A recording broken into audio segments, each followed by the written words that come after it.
Its 30mm 7-barreled cannon is the most powerful gun ever to take to the skies. It carries enough weaponry to disable 16 battle tanks. The A-10 is a legend among the soldiers it protects on the ground. So take a flight over the battlefield with the A-10 Tank Buster, now on Modern Marvels.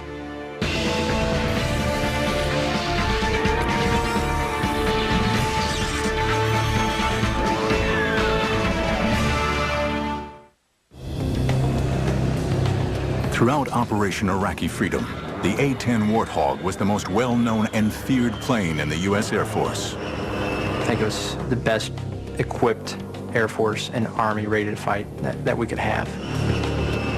Its ability to work in close support with ground troops, to take out enemy positions and tanks, and to act as a spotter plane made it a linchpin in the victory over Saddam Hussein and his regime.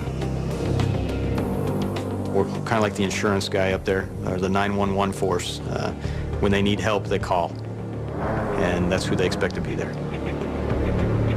But for the vision of a handful of men, this aircraft was almost never built.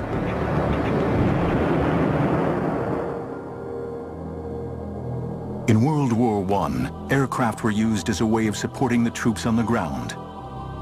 In facing down resistance, the planes were called in to either bomb or wipe out the enemy. Close support in cases of mobile warfare, of moving fronts, of fast-moving combat, whether it was retreat or advance, close support was overwhelmingly important. In those situations of battlefield chaos, where it's very hard to get good artillery support, suddenly airplanes become overwhelmingly important and overwhelmingly effective. During the Second World War, fighter bombers such as the Typhoon, the Tempest, the Mustang, and the Thunderbolt I were used in close air support roles very effectively. But one single aircraft was feared as the ultimate close air support machine. The German Junkers 87 dive bomber, nicknamed the Stuka and fitted with a screaming siren. It demonstrated the most effective use of close air support ever seen.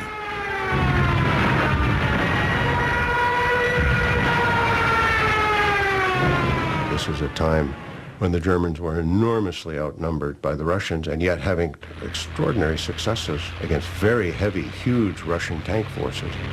And a key component of that were these Stukas, of which the most famous unit was led by Colonel Rudel, who was the most decorated pilot of World War II.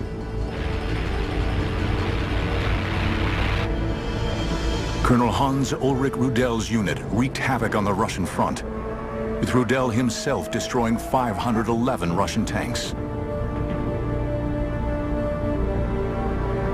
But with the defeat of Germany in 1945, the success of close air support was largely overlooked. On September 18, 1947, the United States Air Force was born. Its main focus, to deliver nuclear weapons. Close air support was not a priority. This is the extraordinary part of the whole genesis of the A-10. The Air Force, traditionally, from the beginnings of World War II on, had no interest in close support, have none today.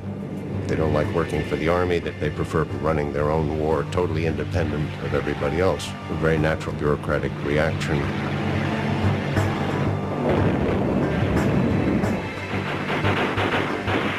During the Vietnam War, the Air Force had to rely on aircraft such as the A-1 Skyraider to protect its ground forces. But what was clearly needed was an aircraft specifically designed to carry large bomb loads, absorb heavy ground fire, and fly for long periods at low altitude over the battleground. Taking the initiative, a group of highly skilled engineers at the Pentagon came up with the specifications for a close air support aircraft, with the hope that the Air Force would eventually see the light. We designed the airplane based on the close support done by these A-1 pilots. We used the experience of the Germans on the Russian front with Stukas, and we actually interviewed Colonel Rudel, who was still alive at the time. We used his experience very heavily in the design of the airplane. And we tried to shape an airplane that was directly useful in specifically support of Army troops in the field. A first in aviation history, the Air Force eventually initiated a competition for an aircraft to be specifically designed for close air support. When the request for the proposal on the A-10 came in, I immediately was assigned to work on the aerodynamics of that. Fundamentally, she was to be a close air support airplane, which was capable of knocking out heavy tanks, as well as operating from an unprepared short field of 1,500 feet.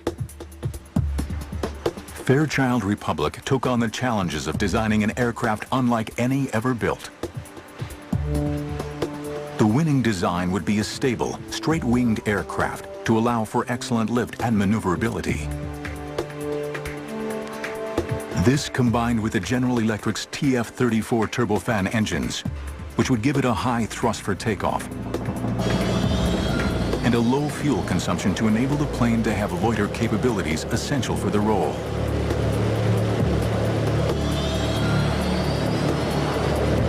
With unbeatable durability and an easy-to-repair maintenance program, these were the ideal engines designed to fly in a hostile battle zone.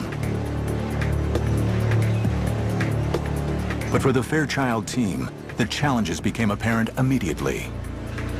The typical way to build a jet airplane, and the reason that all jet fighters are impossible to use in this close support mission, because they all have fuel wrapped around the engine. Once you have fuel wrapped around an engine, a .22 rifle will kill you. One of our very first design rules was the fuel had to be someplace other than the engine. Not only was the fuel safely stored in the fuselage away from the engines, the fuel tanks also had unique built-in fire suppression capabilities.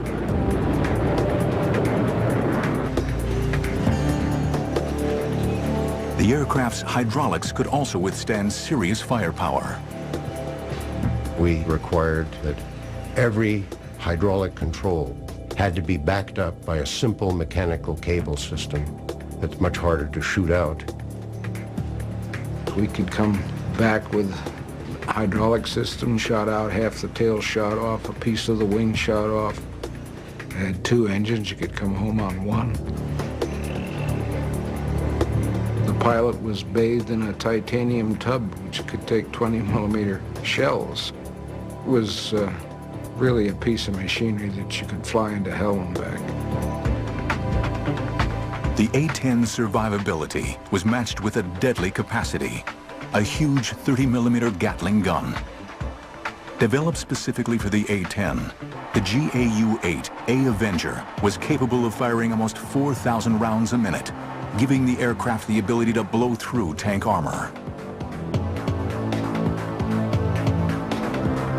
2, 1, fire. She was designed primarily with that Gatling gun in the nose, and it was built to destroy anything that was considered an armored weapon on the ground. But she was built around the gun, and the gun was a given from day one. Fairchild Republic wins the competition to build the first aircraft in U.S. aviation history, specifically designed for close air support. But before the Air Force will give the go-ahead, they want hard evidence that the aircraft and the gun can perform well together. The need would spark a series of simulation tests unlike any ever produced. Little did its designers realize, these tests would change the future of aviation history. The A-10 has a false canopy painted on the bottom side of its fuselage. This is done to confuse the pilots of enemy planes during air-to-air combat. Modern marvels will return in a moment. After a heated competition, Fairchild Republic has produced the ultimate piece of machinery to perform the role of close air support. But the Air Force was reluctant to go into production until they have seen for themselves that the aircraft can fulfill its very specific combat role. In a series of amazing tests, the A-10 and its remarkable gun are put through their paces in an effort to create a full-on Cold War battle scenario. We had secretly assembled what we proudly boasted at the time was like the third or fourth largest tank army in the world. Over 300 Soviet tanks from all over the world, off junk heaps and whatever, out in the desert outside Las Vegas. So we ran a program with A-10s, with a gun installed, and with the current ammunition as it was going into production. She had a very strange sound to those engines, very characteristic, and to this day, every time I hear it, I look up, because I know it's my bird. We knew what she'd do, and she didn't disappoint us.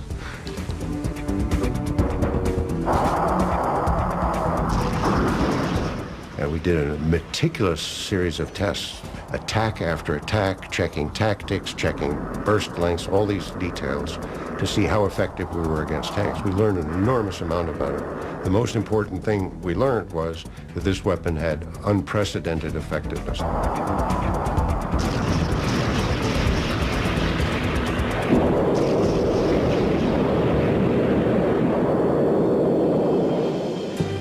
During the Cold War, the threat of Soviet tanks advancing on Western Europe was at times a very real possibility. The Air Force finally gives the production of the A-10 the go-ahead. It was now ready to face a specific enemy. With its highly accurate weapons delivery platform, it was the ideal machine to defend against Soviet armored supremacy.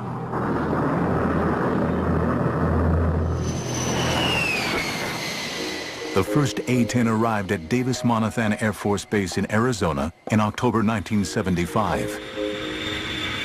Immediately christened the Warthog, the A-10 was admired for its simplicity and ruggedness rather than its good looks. It's kind of an ugly only a mother could love is probably the way most of us describe it. It's that ugliness is what makes it so tough. It's very rugged. People can compare it to like a Jeep or a Hummer or something like that. It's thick, it's big, everything about it is boxy, and it looks very strong and sturdy. It's almost guaranteed to bring the pilot back alive. But with a top speed of only 420 miles per hour, high-set twin engines, and squared-off slab-like wings, the A-10 was a far cry from any streamlined jet. It's pretty awe-inspiring. It was so much bigger than the aircraft I'd flown in pilot training. It felt huge and it felt big getting into it. And it was also intimidating just because first time you fly the airplane, you're by yourself, but it was definitely exhilarating at the same time. The single-seat cockpit is surrounded by a large bubble canopy to provide all-around vision and a bulletproof windscreen. I love single-seat cockpit. That's one of the reasons that I was enticed by the A-10. No one looking over your shoulder, no one telling you what to do. You put the aircraft where you want to do it and you employ it in the fashion that you want to employ it. It's all personal, and you are the master. I think the first time that was one of the things that surprised me. It took itself right off the runway for the most part.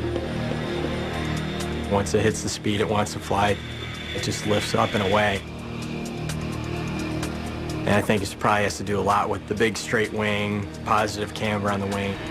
It wants to fly.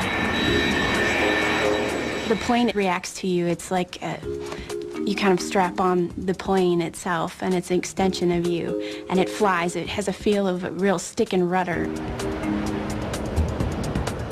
The A-10 is known for its tight turn radius, so it can turn on a dime. You can even look at the ground as you're turning, and it looks like you're just turning in space.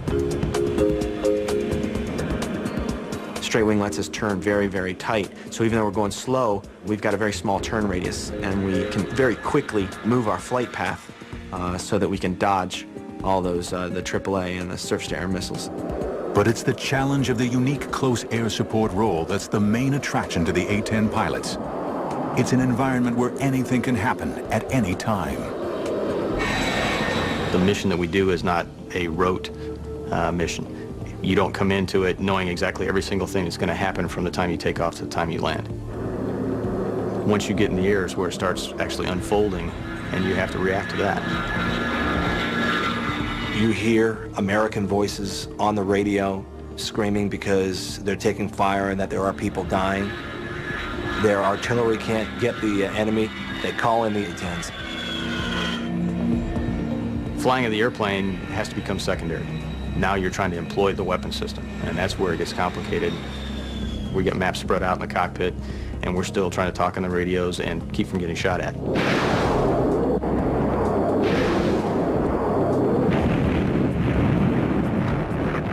You know, we consider ourselves the last gunfighter that's really out there, because when you go into battle and it's a close-in cast fight, the #1 weapon of choice of an A-10 pilot is going to be their gun.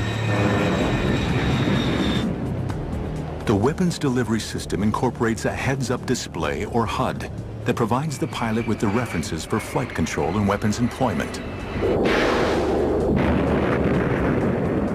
It's incredibly accurate for a gun system, and probably one of the most flexible weapon systems in the world. It's just point and shoot, just like you'd imagine a revolver in your hand. You point it where you want to shoot it, you pull the trigger, and that's where the bullets are going to go. When you roll in and you pull the trigger for the first time, you get excited and the adrenaline starts pumping through, and I had the biggest smile on my face. What a feeling shooting the gun. I mean, the whole airplane shakes. The first time I fired the gun, you know, I had to come off the trigger because it scared me, because I couldn't believe something like that could come out of the front of the airplane, all the flames, the smoke. Its 30mm bullet is the size of my forearm, and that smell of gunpowder, you get that in the cockpit after you fire the gun, and it's just incredible. You get a little bit of a high from it, I think, sometimes. It smells like victory. But it would be some time before the pilots would use their guns in anger. With the ending of the Cold War, the tank fleets of the Warsaw Pact no longer seemed like a threat. And the U.S. Air Force plans to withdraw the A-10 fleet from service by the 1990s. But with a serious situation brewing in the Middle East, all that is about to change. The Warthog was about to play a key role in bringing down one of the most destructive individuals in history. Fuel for the A-10 is held in a self-sealing compartment that's protected by internal and external foam. This holding cell will automatically repair itself if hit by a bullet of up to 23mm in size. Modern marvels will return in a moment. In September 1980, Iraq invades Iran, beginning one of the longest and most destructive wars of the 20th century.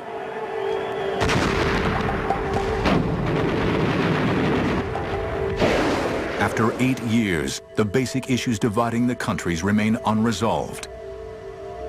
In an effort to contain the Ayatollah Khomeini and the spread of Islamic fundamentalism, the West backed Iraq. Saddam Hussein, the Iraqi dictator, built a formidable war machine, bolstered by the Soviets and the West, becoming the 4th largest army in the world, with over 4,000 tanks. On August 2nd, 1990, Iraq invaded Kuwait. For 15 years, the A-10 waited for the chance to justify its place in the Air Force's arsenal. For the Warthog, it's now make or break time. When the first Gulf War started and our squadron deployed down there, approaching that time period, the Air Force was considering getting rid of the airplane.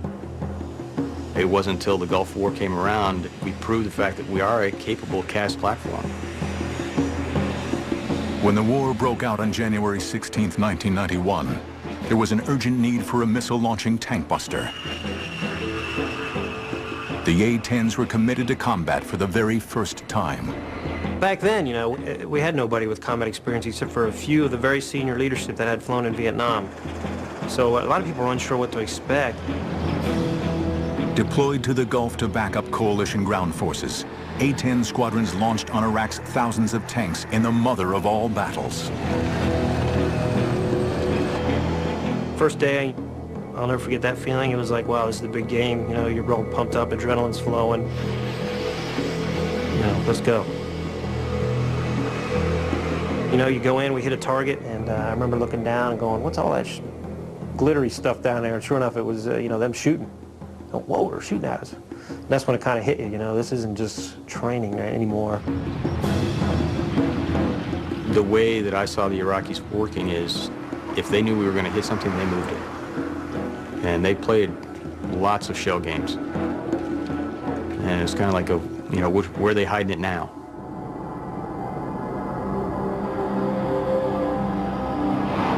By February, the coalition air forces appear to be dominating the skies, and the A-10 is seemingly invincible. And we're feeling pretty confident. You know, if you survive your first 10 combat missions, your chances of surviving the war go up significantly. Major Rob Sweet was on his 30th mission for Desert Storm. On February 15th, he was the wingman in a 2-ship mission launched deep into Iraqi airspace. It was a little far into Bad Guy Land for an A-10. It was about 100 miles past the border where good guys were. And my flight lead, who was obviously a lot more experienced and wiser than I was a little concerned about the mission. With the Iraqis' ammunition running low, Saddam's forces were being more selective about their targets and sought to maintain a higher strike rate.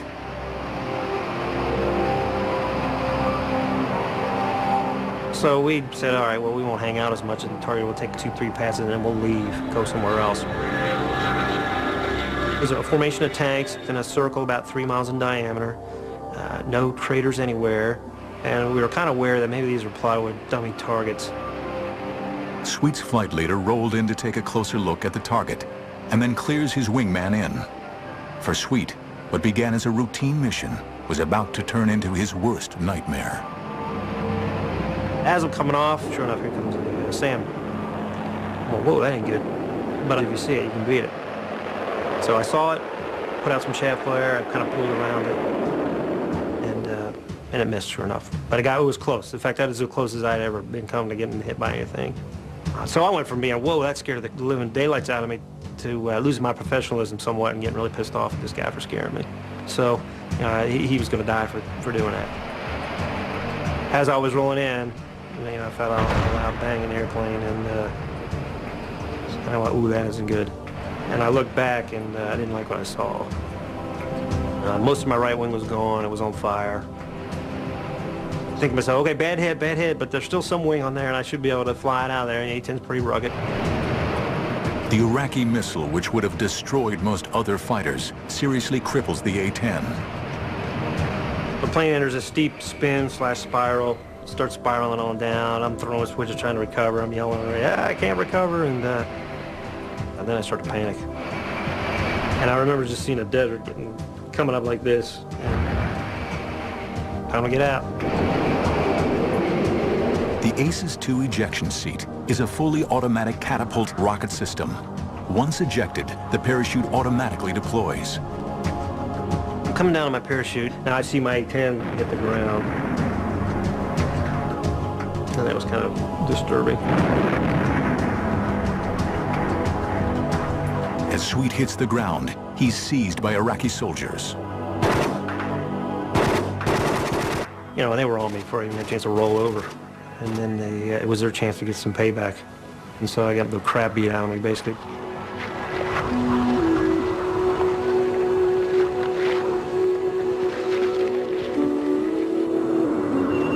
He's taken away to a command bunker and interrogated. I thought I was going to get shot at any moment, you know. It took me about 3 days to figure out, hey, they weren't going to just arbitrarily execute me. It was worth something to them, propaganda or intelligence or something. In March, Major Rob Sweet is eventually released as part of the prisoner release program. This is when I found out what happened to my flight lead. After I had been shot down, my flight lead had been shot down. And it turns out he never got out. Lucky to be alive, he spent 4 months recovering from his ordeal. If I would have been flying any other fighter when I was hit by the SAM, and it was a bad hit, I'd be dead right now. But despite this, the aircraft proves more versatile and better able to survive over enemy territory than anyone expects. During the 40-day conflict, the A-10 force destroys 987 tanks, 926 artillery pieces, 1,355 combat vehicles, 10 fighters on the ground, and 2 helicopters shot in air-to-air engagements. The A-10 earned a new nickname, the Tank Buster.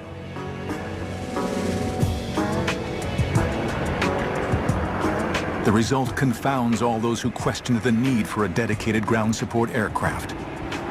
Flying a staggering 8,500 missions, A-10s are responsible for more than half of Iraq's losses of military equipment in Operation Desert Storm.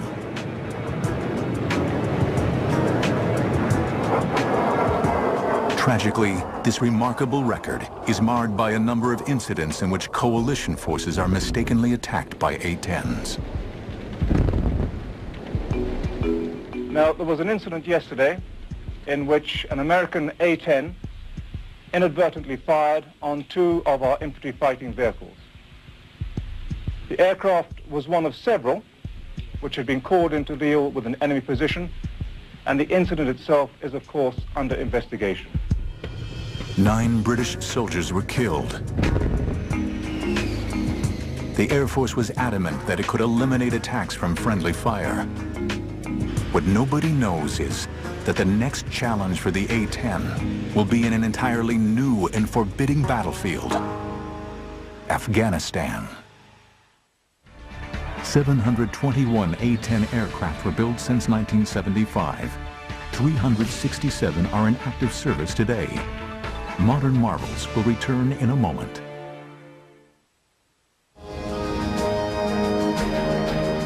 The A-10 proved itself a success in Desert Storm. But for this aging aircraft to remain integral to the Air Force attack plan, it would have to meet the constraints of an ever-changing battlefield. The A-10 got quite a few upgrades. No new engines or anything like that, but more avionics upgrades. We were able to incorporate systems that had come online, the global positioning satellite systems. The A-10 was the first fighter to fully integrate with the night vision devices. The whole cockpit is modified to use night vision goggles. We've been training with them longer than pretty much any other fighter community, and we've gotten very good at it. The A-10 is destined for a new mission.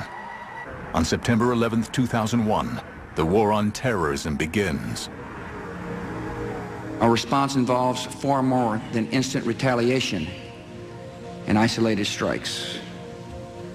Americans should not expect one battle, but a lengthy campaign, unlike any other we have ever seen. The Warthog strengthens Operation Enduring Freedom, spearheading urgently needed around-the-clock cover for ground troops in Afghanistan.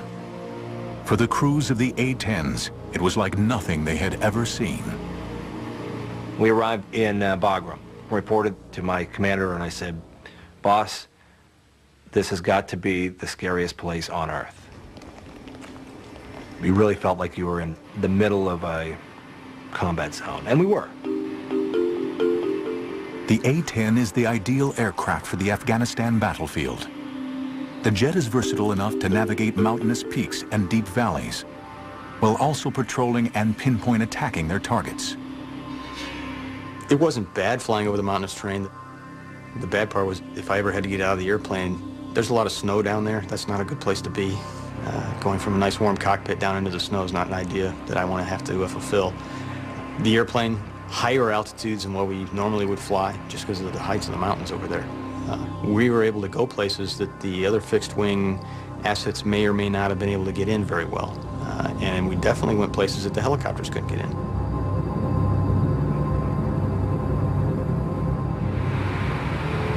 Around the clock, the Warthogs support regular and special forces soldiers while combing the mountains of Afghanistan for enemy rocket launch sites and mortar posts. As its pilots soon realized, every mission would test their training and their wills to the limit. We showed up just past dark and got a brief, was handed a set of maps, and was told, hey, there's a lot of ground guys who are in trouble. Go out there and do what you do.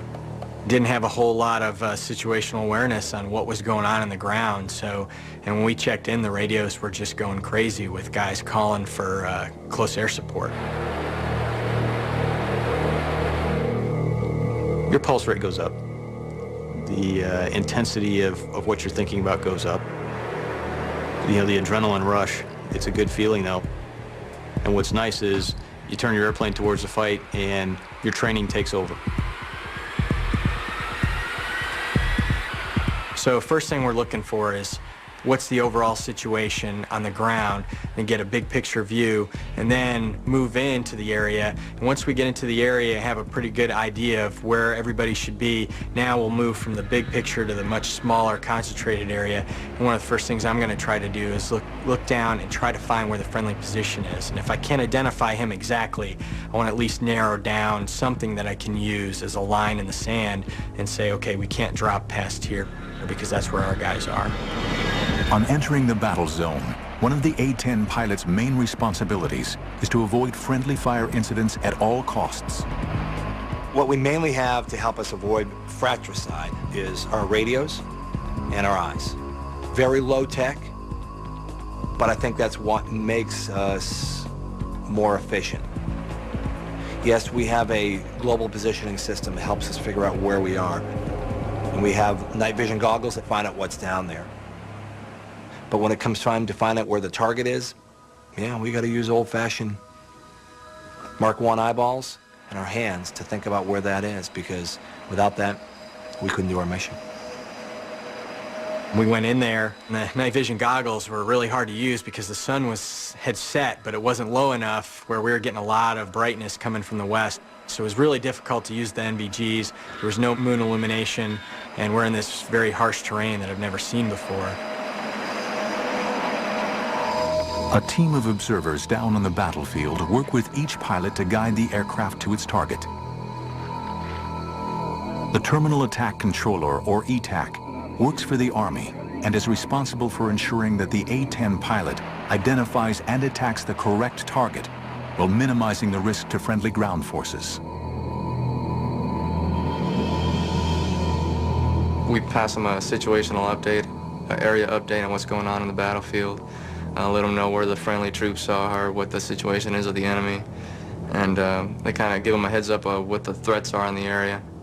We'll pass them all that information. They'll copy it down. They work their little magic in the cockpit. The A-10 is linked to the ground commanders by an Army radio network, which distributes data throughout the battlefield. He said, hey, here's where we are, and I need you to put some ordnance down 700 meters from us, which, that was eye-opening. And so we took that distance and rolled in and put a couple of 500-pound bombs down, and it immediately quieted the target area. It's kind of like a large dragon breathing fire. That's what I could see. You know, it sounds really loud. Like a dinosaur, really, raining lead from the sky.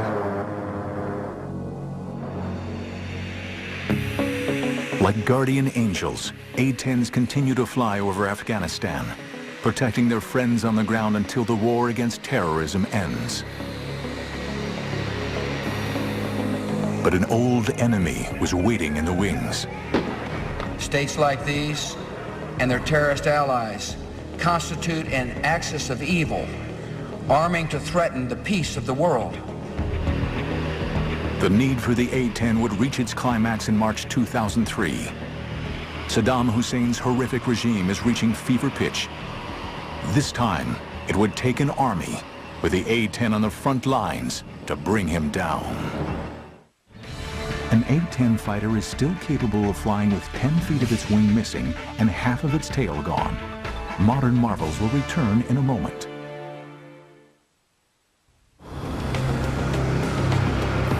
March 2003. Saddam Hussein's forces are about to come head-to-head with the A-10 tank buster. as it once again prepares to fly over the battlefields of Iraq.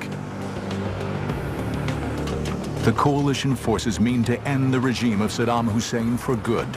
The Warthog has come a long way since the last desert battle. By the time the second Gulf War, the Iraqi freedom comes along, pretty much every airplane had been modified to improve the weapon's accuracy. The AGM-65 Maverick missiles are highly accurate, carrying warheads specifically for targeting heavy armor. Infrared imaging guidance enabled them to shoot moving targets at night. Combine these with the already large weapons load and the special laser targeting pods, and the Warthog is better prepared than ever for its deadly role in Iraq.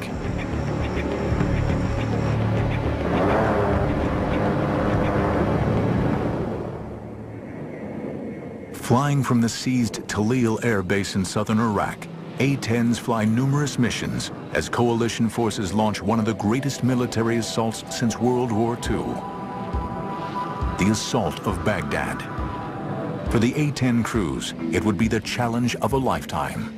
We were flying up towards Baghdad.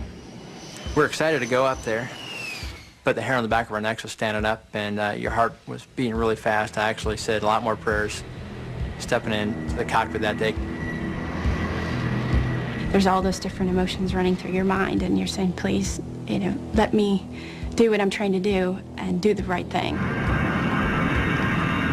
Calling the Warthogs to their targets is another essential member of the ground command team, the Forward Air Controller, or FAC. A-10 pilots take turns to carry out this job, using their specialist knowledge of the mission in the air to coordinate with the soldiers on the ground. We go to a battalion, and we speak Air Force to the Army. We make sure the no fratricide occurs. Air Force doesn't shoot the Army, Army doesn't shoot the Air Force. Keep them deconflicted, but then secondary to that is make sure that those A-10s affect the battlefield for the Army. Everyone's talking, just trying to get permission to actually execute the attack. And those sound like simple questions, and this sounds like, pick up the phone, ask, but when you're asking one airplane who's relaying to another guy who's probably, 400 or 500 miles away, sitting in a room somewhere, it takes time. And, oh, by the way, every aggressive fighter pilot in Iraq at this point is making the same phone call, trying to get permission. Thanks for the work, sir. You got your thing. The FAC is the A-10 pilot's first point of contact on arrival in the area. Part of his role is to provide the pilot with the target coordinates with pinpoint accuracy. It sounds cold-hearted, but it's very systematic, They tell us the targets, we find the targets, we kill them, we report it's killed, next target. And it just goes, next target, next target. On arrival over the battlefield, the A-10 pilot often has to use basic technology to locate exactly where the target is. In pilot Eric Yehimowitz's case, an Iraqi missile site. I went down with the binoculars and was searching the target coordinates. The 6 missile launchers weren't where they were supposed to be.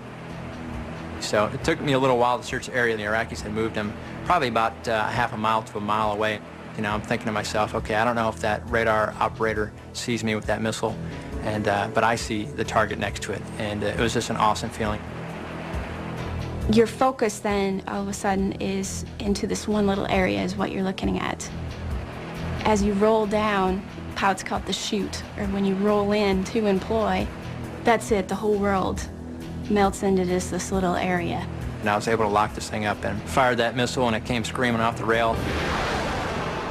From over 17,000 feet, the long-range 300-pound launch and leave Maverick missile travels to its target. For Yehimowitz, the seconds seem to go on forever. I'm waiting, and I'm thinking, oh man, the missile went stupid. It went flying into Iran. It should have hit by now, and I'm like, oh man, I'm in trouble. It just felt like an eternity. It is surreal. You're so far up, it's hard to hear anything on the ground. You're so used to hearing the jet. It's like the white noise of having a fan in the background. But then all of a sudden, boom, just a massive explosion, and it is totally elation. Now I know I got him. You pull off, get a little more altitude, and then turn back and take a look. And it's a little fire show for you. It's just so professional, it's unbelievable. There's not a lot of hooting and hollering, and you know, it's not like Top Gun, people screaming, yeehaw. I mean, it's war, and people are dying, and everyone knows it. You know, we're sitting on the edge of our seats, concentrating that we don't get shot down for once, and then that we don't hurt the wrong people. Going in there, I said I have two objectives. One, zero fratricide. Two, affect the battlefield. And they were in that order. My number one goal was to prevent fratricide. Knowing where the friendly forces are is paramount if the A-10s are to protect them. And losing sight of troops on the ground can lead to mistakes or deadly friendly fire. As a fighter pilot, that's our first job, to find out, is there anyone out here that we don't know about? You know, it comes down to a fight with friendlies nearby. Weapons release is going to be authorized by the guy on the ground. So you have to have that warm fuzzy, that you've got the complete picture, that you know these are friendly troops, those are enemy troops. But even with all the advantages of modern technology, relying on this alone can seriously jeopardize the troops on the ground. Yes, there are technological ways. There are also old school ways, giving a good talk on, making sure you're confirming with that aircraft that he really does see the friendlies. There's 1,000 ways to make sure that he's looking at the right thing and you all are on the same page of music. And I used every single one of them, because I'd rather drop 0 bombs and have 0 fratricide than drop 1,000 bombs and have 1 be on a friendly position. Despite the fear of horrific friendly fire accidents, the feeling of flying the plane is the love of every hog driver and the reason for signing up. It's no race car, you know, it's not the Porsche, you know, it's not even a pickup truck. In such a neat airplane, because I feel like I'm flying with the seat of my pants. I can feel everything that's happening to the airplane. None of it's magic, it's all me. Whatever it does, I made it do. The 60 Warthogs deployed for Iraqi freedom dominate the skies, firing an incredible 311,597 rounds of 30mm ammunition. The flying gun performs amazingly. We lost a few folks in the first Gulf War. We didn't lose any in the second. Lost airplanes, but we didn't lose people. That's a testament to the aircraft itself. If I had to be in an airplane and be shot at, the A-10 is the only one I want to be in. The A-10 is an awesome airframe, and the fact that it works with you, and it feels like it's a part of you. And it's one of the only airframes left that it's true flying. You can feel it fly.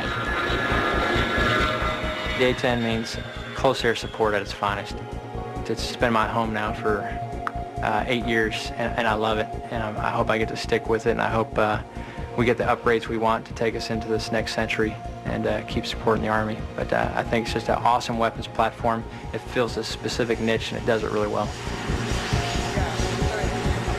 Able to keep flying with battle damage that would cripple many other designs, and lethal to any armored vehicle in service, the humble Warthog of the 1970s has come to rule supreme over the digital battlefields of the 21st century.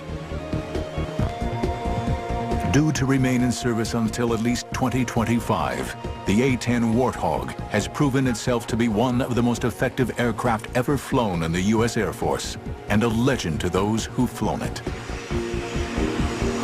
She is not very clean when it comes to protuberances and bumps, and so she's not the sleekest looking piece of machinery that I ever designed. But she got the job done.